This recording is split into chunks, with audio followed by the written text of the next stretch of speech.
दोस्तों, आज हम जिस सीरीज को आपके सामने लेकर आए हैं, यकीन मानिए इसकी कहानी और कॉन्सेप्ट सच में आपको 1000% सेटिस्फेक्शन देने वाला है। सीरीज का नाम है हरि कथा संभवामि युगे युगे और इसकी IMDb रेटिंग है 7.2। तो जैसा इस सीरीज का नाम है, कुछ ऐसी ही इसकी कहानी भी है, जिसे आप हॉटस्टार पर जाकर देख सकते हैं। इसमें टोटल 6 एपिसोड्स हैं और सभी एपिसोड्स को हमने अपनी इसी वीडियो में कवर किया है। तो चलिए दोस्तों, अब बिना देरी किए शुरू करते हैं ये एक्सप्लेनेशन। कहानी की शुरुआत श्रीमद् भगवद गीता के एक पवित्र श्लोक से होती है। परित्राणाय साधूनां विनाशाय च दुष्कृतां धर्म संस्थापनार्थाय संभवामि युगे युगे। इसका अर्थ यही है कि जब जब धरती पर पापियों का अन्याय अपने चरम पर होगा और साधुत्व और अच्छाई जैसी भावनाएं विलुप्त होने लगेंगी, तब प्रभु इस धरती पर जन्म लेकर पापियों का संहार करेंगे और दोबारा धर्म की स्थापना करेंगे। अब सीन शिफ्ट होता है और हमें 1982 में अरकू वैली का सीन दिखाया जाता है, जहाँ हम दास नाम के एक बच्चे को कटघरे में खड़ा हुआ देखते हैं। उस बच्चे ने एक आदमी को हथौड़े से पीट पीट कर मार दिया था। यहाँ जज साहब उससे पूछते हैं कि तुमने ऐसा क्यों किया, तो दास उल्टा जज साहब से सवाल करता है कि इस दुनिया में ऊंच नीच का भेदभाव क्यों है। लेकिन जज साहब के पास उसकी इस बात का कोई जवाब नहीं होता और वो हत्या के जुर्म में दास को 14 साल की सजा सुना देते हैं। दास के माइनर होने के कारण उसे 18 साल के होने तक बाल सुधार केंद्र में रखना पड़ेगा, इसीलिए कुछ कांस्टेबल उसे जेल से ले जाने लगते हैं। यहाँ पुलिस वैन के अंदर एक कांस्टेबल का पैर दास के पैर से बार बार टच हो रहा था और वो कांस्टेबल दास को बच्चा समझकर उल्टा सीधा बोल भी रहा था। वो कांस्टेबल दास से कहता है कि तुमने जज साहब से जो सवाल पूछा था उसका जवाब मैं तुम्हें दूंगा। वो दास से कहता है कि तुम जैसे नीच जात के लोगों को हम जैसी ऊंच जात के लोगों से दूर ही रहना चाहिए। और वो कांस्टेबल उस छोटे से बच्चे से ये भी कहता है कि मैंने तुम्हें स्पर्श कर लिया है, अब मुझे अपने हाथों को साफ भी करना पड़ेगा। इस बात को सुनकर दास को बहुत गुस्सा आता है और वो उस कांस्टेबल की राइफल पर लगे चाकू से उसका गला काट डालता है। जिसके बाद सीन यहाँ से कट हो जाता है और 1990 के विशाखापट्टनम में शिफ्ट होता है, जहाँ हम पुलिस इंस्पेक्टर विराट को देखते हैं, जिसने एक नक्सलवादी को पकड़ा होता है। तभी उसके पास उसके SI दोस्त भरत का कॉल आता है और यहाँ से हमें पता चलता है कि आज भरत की सगाई है और विराट को भी उस प्रोग्राम को अटेंड करने भरत के गांव जाना था, पर वो किसी काम की वजह से वहां जा नहीं पाता। उसी समय वहां विराट की पत्नी अंजलि सभी लोगों के लिए खाना लेकर आती है और हमें पता चलता है कि आज विराट की वाइफ अंजलि का बर्थडे भी है। विराट की एक बच्ची भी है जिसका नाम स्वीटी है और विराट एक हैप्पीली मैरिड लाइफ जी रहा है और वो अपनी जिंदगी में काफी खुश है। यहाँ वो दोनों फोन पर भरत और उसकी मंगेतर से बात करते हैं और वादा करते हैं कि शादी में वो दोनों जरूर आएंगे। ये दोनों बात कर ही रहे थे कि तभी अचानक स्टेशन पर नक्सलियों का हमला होता है। विराट सिचुएशन को हैंडल करने की पूरी कोशिश करता है, लेकिन अचानक हुए इस हमले के लिए वो भी तैयार नहीं था और तभी एक गोली सीधा अंजलि को जाकर लगती है, जिससे उसकी जान चली जाती है और इसी हमले में विराट का सर भी टेबल की नुकीली साइड से जाकर लगता है। और इसी सीन के साथ अब कहानी अरकू वैली में शिफ्ट होती है, जहां हमें 1 महीने आगे का सीन दिखाया जाता है। यहाँ कुछ कांस्टेबल सुबह पानी की टंकी में तफ्तीश कर ही रहे होते हैं कि तभी उन्हें 2 सिरकटी लाश मिलती है। इसी बीच यहाँ भरत आता है इन्वेस्टिगेशन करने के लिए, जो यहाँ का SI था। उधर हम लिसा नाम की एक न्यूज इंटर्न को देखते हैं जो इस न्यूज को कवर कर रही होती है, पर भरत उसे ऐसा करने से रोक देता है। उसी समय वहाँ गांव का एक गैंगस्टर आता है जिसका नाम केशव है। ये दोनों आदमी उसी के लिए काम किया करते थे। वो ये सब देखकर परेशान हो जाता है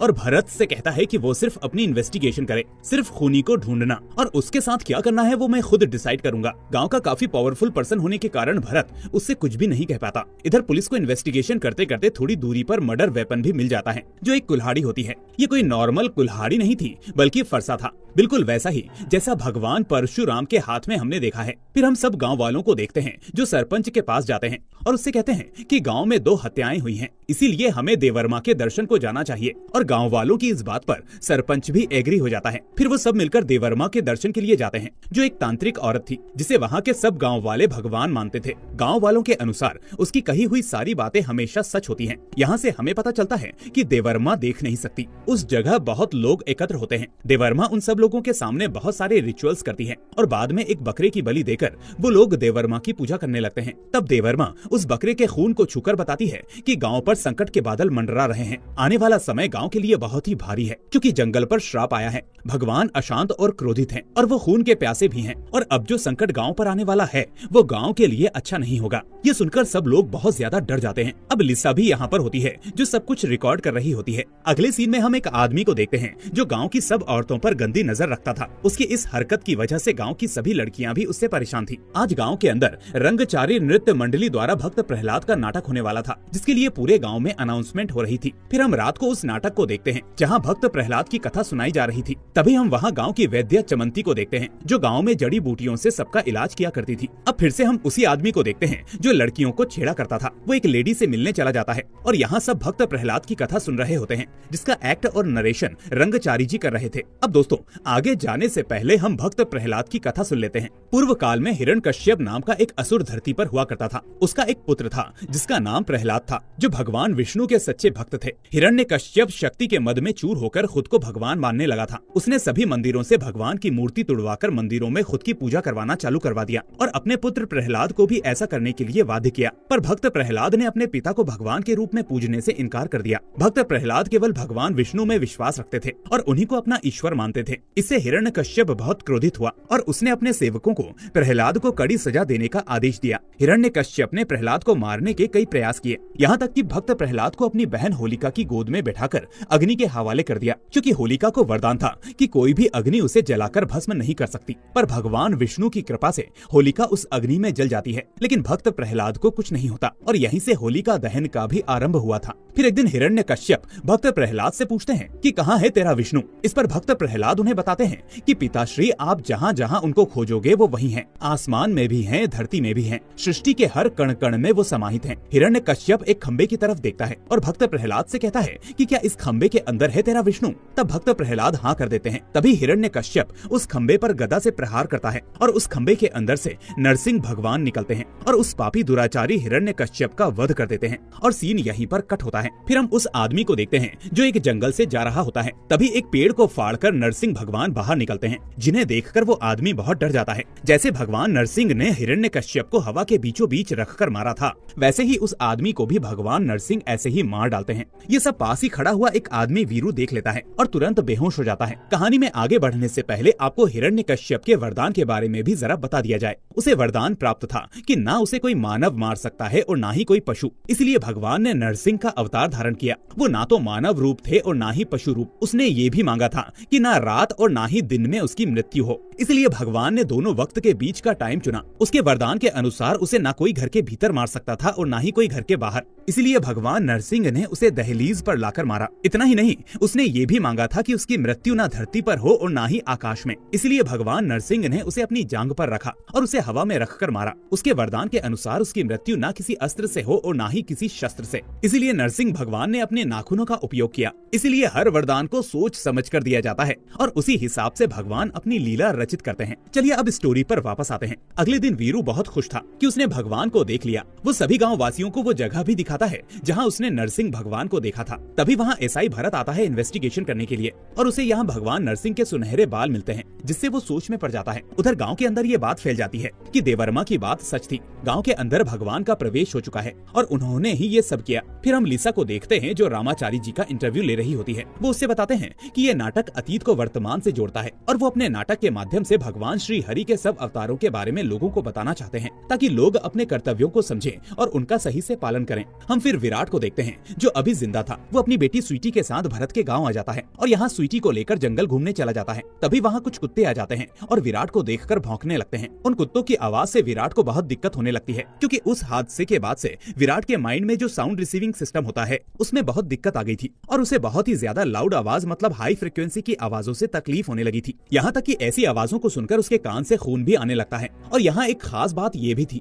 कि विराट ऐसी आवाजों को भी सुन लिया करता था जो कोई आम इंसान नहीं सुन सकता। यहाँ उसकी मुलाकात वैद्या चमंती से होती है, जो उसे एक दवाई बनाकर देती है जिससे उसे कानों के दर्द से राहत मिलेगी और वो 6 महीने में ठीक हो जाएगा। विराट को एक दिक्कत और है, उसके दिमाग में एक छोटा सा क्लॉट भी है, जिससे उसके पास जीने के लिए सिर्फ 2 साल बचे हैं। उसे स्वीटी के लिए एक अच्छा परिवार चाहिए, इसलिए वो फैसला कर चुका था कि वो स्वीटी को भरत और उसकी पत्नी स्वाति को सौंप देगा। फिर भरत और स्वाति स्वीटी को लेकर आज नाटक देखने जाते हैं, जहां आज भगवान विष्णु के 12 अवतार की कथा भी दिखाई जा रही थी। अब दोस्तों, स्टोरी को कंटिन्यू करने से पहले मैं आपको एक रोचक कहानी सुनाता हूँ, जिसमें आपको हिरण्यकश्यप और हिरण्याक्ष की कहानी के बीच का कनेक्शन समझ में आएगा। एक बार ब्रह्मा जी के 4 कुमार सनक, सनंदन, सनातन और सनत कुमार विष्णु भगवान से मिलने वैकुंठ धाम पहुँचते हैं। वैकुंठ के 2 द्वारपाल, जिनका नाम जय और विजय था, उन्होंने इन 4 कुमारों को रास्ते में ही रोक लिया। इससे क्रोधित होकर उन चारों कुमारों ने जय और विजय को श्राप दिया कि तुम मृत्यु लोक अर्थात धरती पर 3 बार असुर रूप में जन्म लोगे और तुम्हारी अच्छाइयों का लोप हो जाएगा। तुम बुरे कर्मों में फंसकर अपने इष्ट भगवान नारायण को भूल जाओगे।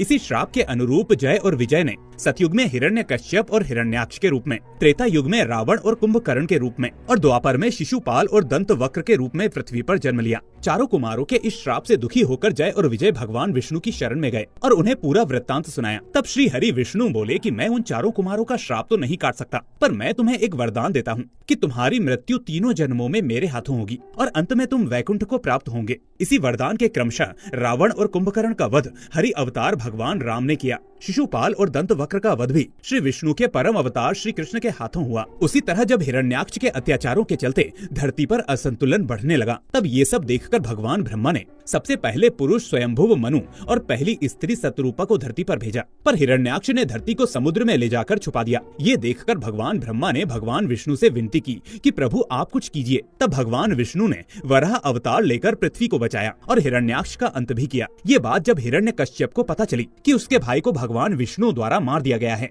इसके बाद वो तप करता है और भगवान ब्रह्मा से वही वर मांगता है जो मैंने आपको पहले बताया था। फिर उसके बाद भगवान नरसिंह और प्रहलाद वाली कहानी आती है और भगवान नरसिंह हिरण्यकश्यप का भी वध कर देते हैं। अब आपको इन दोनों कहानियों के अंदर का कनेक्शन समझ आ गया होगा। तो अब कहानी में वापस चलते हैं और यहाँ हम भरत को देखते हैं, जिसके पास एक कंबल ओढ़ा हुआ आदमी आता है और वो भरत से कुछ बोलकर चुपचाप निकल जाता है और भरत भी उसके पीछे पीछे चला जाता है। ये सब सामने खड़ी लीसा भी देख रही होती है और उसे ये अजीब लगता है। जब भरत जंगल के अंदर पहुँचता है तो उसे वहाँ बहुत सारे वराह मतलब जंगली सुअर दिखाई देते हैं, जिनसे बचने के लिए वो एक गड्ढे में कूद जाता है और तभी लीजा भी वहाँ पहुँच जाती है। पर जंगली सुअर लीजा को गिरा देते हैं और वो बेहोश हो जाती है। उस गड्ढे में एक काला सांप होता है जो भरत की गर्दन जकड़कर उसे मार देता है और एपिसोड 1 इसी के साथ यहीं खत्म हो जाता है। एपिसोड 2 की शुरुआत में हम दास को देखते हैं जो अब 18 साल का हो चुका है और उसे रिहा किया जा रहा है। एक पुलिस ऑफिसर जीप में उसे आज भी कुछ उल्टा सीधा कहता है और इसी बात से दास ट्रिगर हो जाता है और एक फरसे से उस पुलिस वाले का काम तमाम कर देता है और वो वहाँ से भाग जाता है। जब वो अपने घर पहुँचता है तो देखता है कि वहाँ उसकी माँ नहीं थी, जिसके साथ वो पहले यहाँ रहा करता था। इस चीज से निराश होकर वो एक नए सफर की ओर निकल पड़ता है। उधर गाँव में हम विराट और गाँव वालों को देखते हैं जो उस जगह आए होते हैं जहाँ भरत की मौत हुई थी। विराट को उसकी मौत से एक धक्का सा लगता है और विराट की बेटी स्वीटी का भी रो रोकर बुरा हाल था। वो विराट से कहती है कि मैंने ही भरत अंकल से कहा था कि मुझे नाटक देखना है, अगर मैं जिद नहीं करती तो आज वो जिंदा होते। यहाँ विराट और ज्यादा दुखी था क्योंकि उसकी बेटी का ख्याल रखने वाला अब कोई नहीं था। इसके बाद भरत स्वाति से मिलने जाता है जो कि ट्रॉमा में थी क्योंकि 1 हफ्ते बाद ही उन दोनों की शादी थी। अब विराट पोस्टमार्टम की रिपोर्ट को बारीकी से चेक करता है और उसके रिपोर्ट्स में अल्कोहल के ट्रेसेस भी पाए जाते हैं। इससे विराट को यह अंदाजा लगता है कि भरत दारू पीने गया होगा और तभी उसके साथ ये एक्सीडेंट हुआ और उसकी मौत हो गई। पर गाँव वालों का कहना था कि भरत को जंगली सुअरों के झुंड ने घेर लिया था। फिर विराट चमंती से मिलता है और उसे कहता है कि यहाँ जंगली सुअर बहुत हैं, पर चमंती उसे बताती है कि इंसानों की बस्ती के पास जानवर नहीं आते और जंगल में कोई भी जीव बिना बात के इंसानों पर हमला नहीं करता। ऐसा कहकर वो वहाँ से चली जाती है। ये बात विराट के दिमाग के अंदर जाकर घर कर लेती है।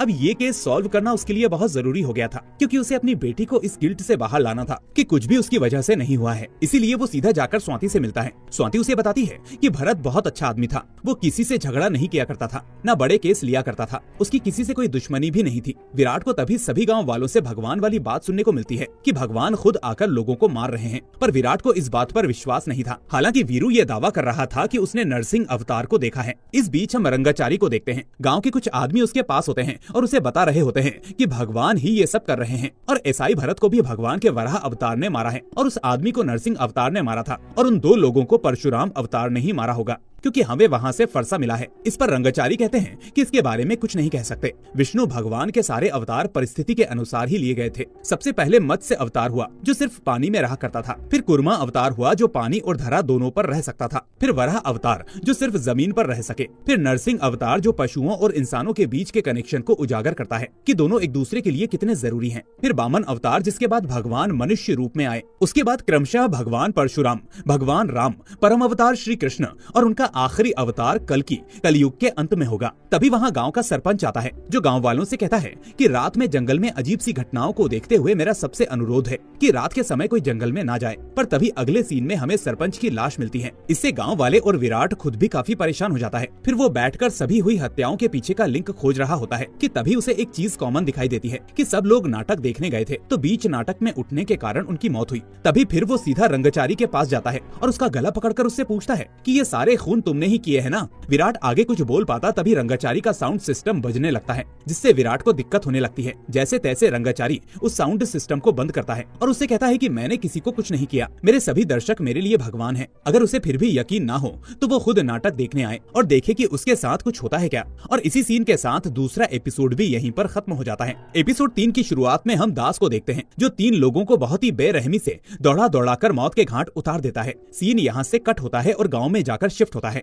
जहां हम विराट को देखते हैं, जो इस केस को लेकर काफी परेशान था और उधर गांव वाले ये सोचकर परेशान थे कि अगला कौन होगा। फिर हम केशव को देखते हैं, जो कहता है कि गांव के बुरे लोग ही मर रहे हैं और अब अगला नंबर दौरा नाम के क्रिमिनल का हो सकता है। और वो ये तुक्का कैसे लगा पा रहा था ये आपको बाद में पता चलेगा। उधर हम विराट को देखते हैं, जो नाटक देखने आया होता है, पर उसे सुनने में दिक्कत हो रही है। तभी वहाँ चमंती आती है और उसको दवाई देकर वहाँ से निकल जाती है। आज रंगाचारी वामन भगवान की कथा दिखा रहे थे। भगवान वामन विष्णु के 5वें अवतार हैं और हमें यहाँ बताया जाता है कि प्रहलाद के जो पौत्र थे उनका नाम था राजा बलि। राजा बलि ने अपनी ताकत और रिचुअल्स करके देवताओं पर विजय पाली थी और तीनों लोगों का आधिपत्य भी राजा बलि के पास चला गया था। इससे परेशान होकर सब देवतागण भगवान विष्णु के पास पहुँचे और उनसे विनती की कि भगवान कुछ करिए। तब भगवान श्री हरि ने वामन अवतार का रूप धारण किया, जो कि दिखने में एक छोटे से ब्राह्मण की तरह थे। महाराज बलि असुर थे, पर भक्त प्रहलाद के वंश से संबंधित होने के कारण उनमें दान भावना और न्याय निष्ठा का भी समावेश था। वामन अवतार फिर उनके पास आते हैं और उनसे अपने लिए 3 पग भूमि मांगते हैं। दैत्यों के गुरु शुक्राचार्य महाराजा बलि से मना करते हैं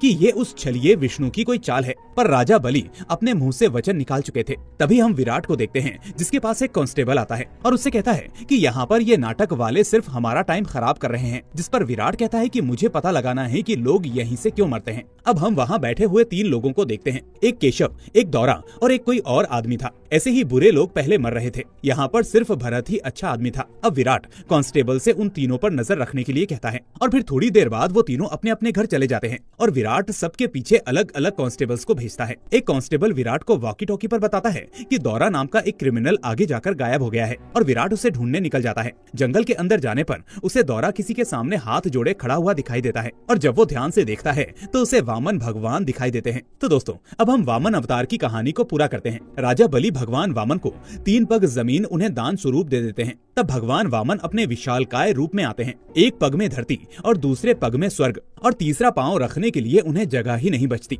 तब राजा बलि उनके समक्ष घुटनों पर बैठकर अपना शीश आगे कर देते हैं और बोलते हैं कि तीसरा पग आप मेरे सर पर रखिए। और भगवान विष्णु इस दान भावना से प्रसन्न होकर राजा बलि को पाताल का राजा बना देते हैं और उन्हें चिरंजीवी होने का वरदान भी देते हैं। इसलिए 7 चिरंजीवियों में से एक राजा बलि भी हैं। इधर वामन भगवान दौरा से 3 कदम आगे आने के लिए कहते हैं और जब वो 3 कदम आगे आता है तो उसके ऊपर एक पेड़ गिरता है और उसकी मृत्यु हो जाती है। वामन अवतार यहाँ से चले जाते हैं, जिन्हें वो कांस्टेबल देखता है और वामन भगवान को प्रणाम भी करता है। इस खबर के फैलते ही लोगों में डर का माहौल था। जब विराट क्राइम सीन पर पहुँचता है तो उसे वहाँ एक कैमरा मिलता है, जिसे वो अपने पास रख लेता है। फिर वो कांस्टेबल से लीसा के बारे में पूछता है। फिर वो लोग लीसा के ऑफिस में फोन करते हैं। वो विराट को बताते हैं कि वो नाटक का वीडियो बनाने गई है।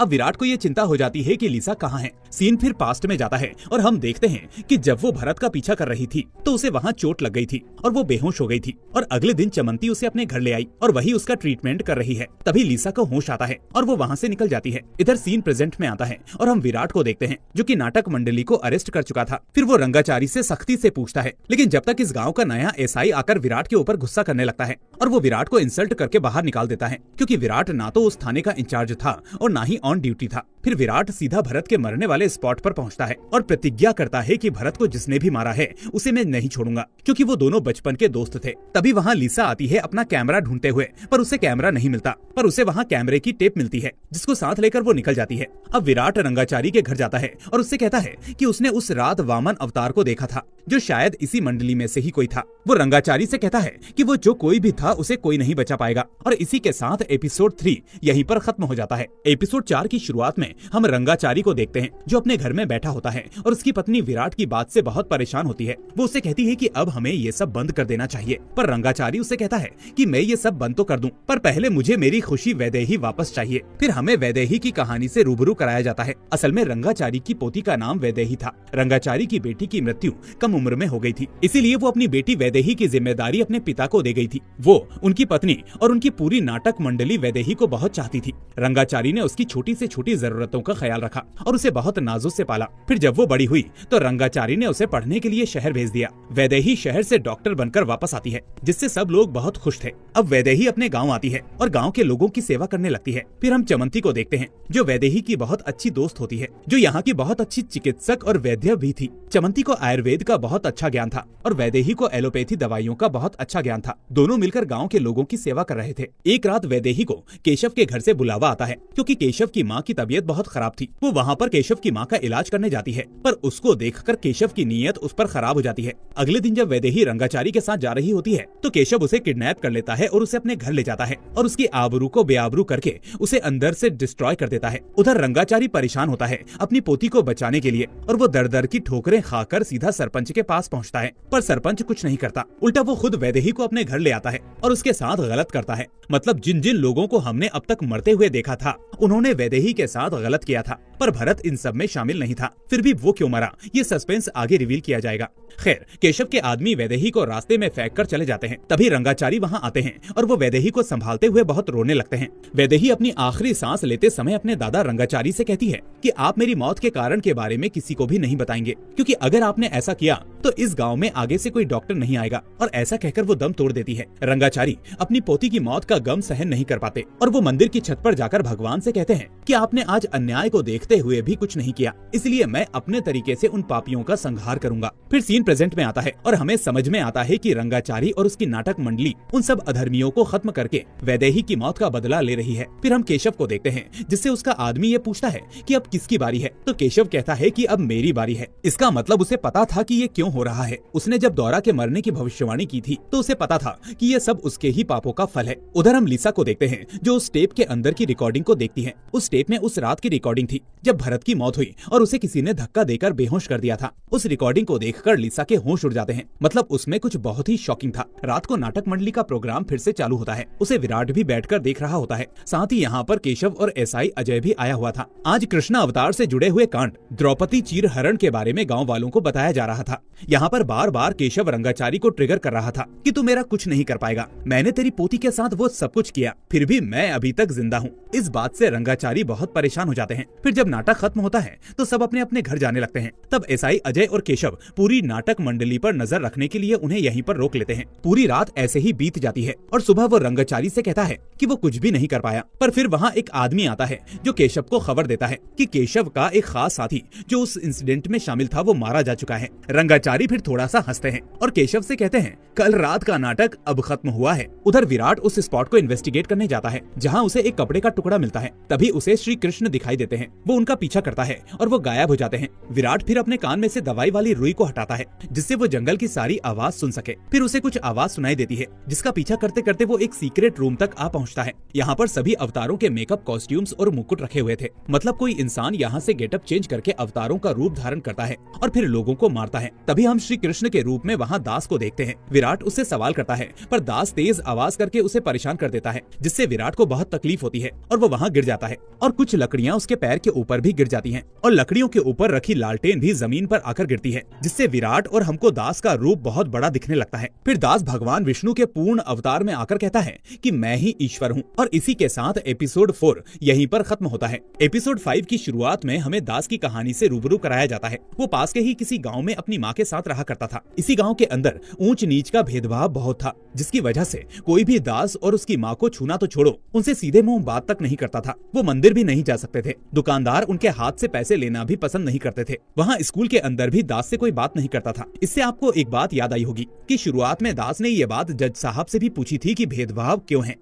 एक दिन वो नींद में भगवान से पूछता है कि हमें ऐसा क्यों बनाया गया है। दास अपनी माँ की हालत को देखकर भी बहुत परेशान रहा करता था। उसी रात वो अपनी माँ के साथ भगवान जी को देखने के लिए मंदिर जाता है और लाइफ में पहली बार उनको देखता है। यहाँ आपको हम एक बात बता दें कि जब भी दास पहली बार कुछ ऐसी चीज देखता है जिससे उसे बहुत एक्साइटमेंट हो तो इससे उसकी बॉडी बहुत शेक होने लगती है। तभी गाँव वाले वहाँ आ जाते हैं तो वो वहाँ से भाग जाता है। अगली सुबह हम गाँव के कुछ लोगों को देखते हैं जो दास के घर जाते हैं और चोरी का इल्जाम लगाकर दास की माँ को पीटने लगते हैं, जिससे दास की माँ की मौत हो जाती है। तभी दास उनमें से एक आदमी को हथौड़े से पीट कर मार देता है और ये वही केस था जो हमें सीरीज की शुरुआत में दिखाया गया था। फिर उसके बाद उसे जेल भेज दिया जाता है और जेल से बाहर आने के बाद उसने इन 3 लोगों को भी जान से मार दिया। पर वो ये हत्याएं क्यों कर रहा है और वो रंगाचारी के कांटेक्ट में कैसे आया? तो सुनिए, एक दिन जब रंगाचारी जी भगवान विष्णु के अवतार में एक नाटक कर रहे थे तो उन्हें बहुत सम्मान मिल रहा था। तभी वहाँ दास आता है और उनसे कहता है कि मुझे भी भगवान बना दो। पर रंगाचारी जी उससे पूछते हैं कि ये संभव नहीं है। फिर वैदेही उससे पूछती है कि तुम भगवान बनकर क्या करोगे?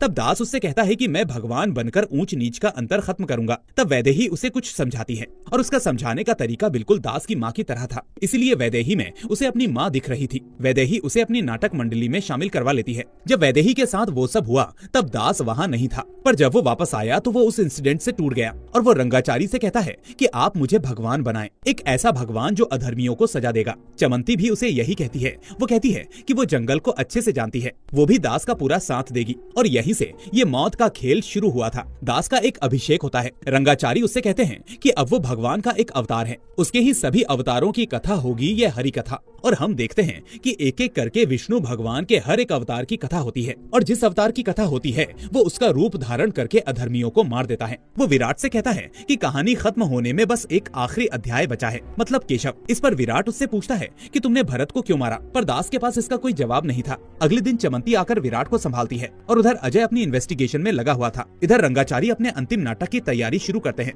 जो कि इतिहास में पहली बार होगा, क्योंकि ये भगवान विष्णु के कल्कि अवतार का प्रदर्शन था जो अभी तक इस धरती पर अवतरित नहीं हुए हैं। और इसी के साथ 5वां एपिसोड यहीं पर समाप्त होता है। आखिरी और 6वां एपिसोड कल्कि की शुरुआत में हम लीजा को देखते हैं जो यहाँ वहाँ विराट को ढूंढ रही होती है, क्योंकि उसे विराट को वो टेप दिखानी थी। फिर हम विराट को देखते हैं जो रंगाचारी के पास आता है और उनसे कहता है कि अब उन्हें सब कुछ रोक देना चाहिए, जिस पर वो कहते हैं कि ये सब अंतिम और महाशक्तिशाली अधर्मी केशव के वध के बाद ही समाप्त होगा और ये वध पिछले वधों की तरह छुपकर नहीं बल्कि सबकी आंखों के सामने होगा, जिससे समाज को पता चले कि अधर्म करने वाले लोगों का क्या हश्र होता है और अधर्म के बारे में सोचने से पहले वो इस वध को याद करें और उनकी रूह कांप जाए। विराट कहता है कि उन्हें कानून पर भरोसा करना चाहिए था, जिस पर वो कहते हैं कि भारत की न्याय व्यवस्था पर निर्भर रहते तो कुछ नहीं होता, इसीलिए हमने खुद की न्याय व्यवस्था को इजाद किया जो भगवान के भरोसे है। उधर हम अजय और केशव को देखते हैं। अजय ने पैसों के बदले केशव को प्रोटेक्शन देना चालू कर दिया था।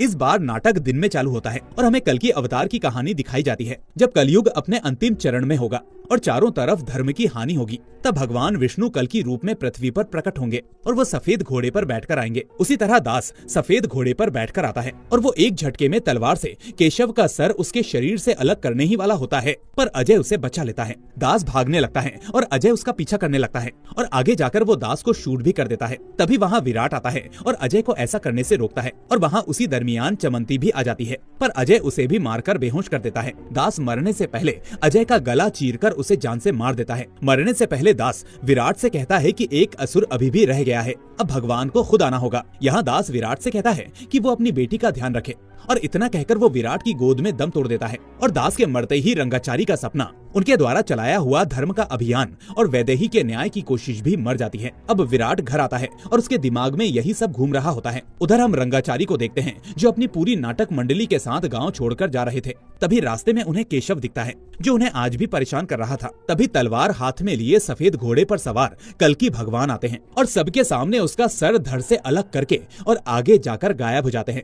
ये देखकर सब गांव वाले भगवान के आगे नतमस्तक हो जाते हैं और रंगाचारी की आंखों से भी खुशी और सुकून के आंसुओं का संगम फूट पड़ता है। वैदेही को अपना इंसाफ मिल गया था और अब उन्होंने स्वीटी को अपनी नई वैदेही के रूप में एक्सेप्ट कर लिया था और वो उसको गले से लगा लेते हैं। अब दोस्तों आप सोच रहे होंगे कि ये कैसे हुआ, तो कहानी फिर से फ्लैशबैक में जाती है और विराट वही सब कुछ सोच रहा होता है। तभी उसके मन में एक ख्याल आता है, वो चाहकर भी अब बचेगा तो नहीं, क्योंकि उसके माइंड में क्लॉट है। तो वो वहाँ से सीधा रंगाचारी के पास जाता है और उन्हें अपनी बेटी सौंप देता है ताकि उन्हें अपनी वैदेही मिल जाए और स्वीटी को भी एक परिवार मिल जाए। इसके बदले विराट रंगाचारी से वादा करता है कि उसके धर्म की लड़ाई को वो खत्म करेगा और विराट ही सफेद घोड़े पर सवार होकर कल्कि अवतार में आता है। और वो केशव का वध करके धर्म की स्थापना करता है। अब विराट जब घर पर होता है तो चमंती उससे पूछती है कि सब कुछ तो सॉल्व हो गया, अब वो क्या ढूंढ रहा है, जिस पर वो चमंती को बताता है कि दास ने उसे मरने से पहले बताया था कि उसने भरत को नहीं मारा, तो फिर भरत को किसने मारा। तभी लिसा यहाँ आती है और विराट को वो कैसेट के अंदर की रिकॉर्डिंग दिखाती है जिसमें वो सांप और वराह अवतार को देखते हैं। तभी एक अवलोकनीय घटना होती है,